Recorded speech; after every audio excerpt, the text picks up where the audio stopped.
Ayan po, nagtatali na po sila mga bossing. Yan, yan yung isang bumali ng bintol, no? Nakadalawa po silang bali ng bintol ngayon. Medyo luma na po kasi yung mga bintol natin Merong mga 15, Gob. Meron siguro, no?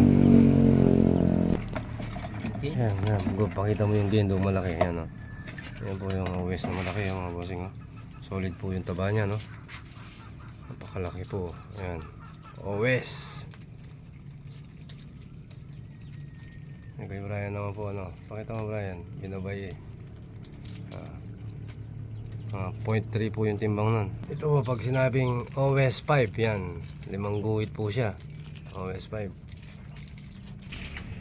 Ito po yung nahuli nila dun sa isang pandaw, mga bossing. Hanggang mamayang gabi, dadami pa po yan.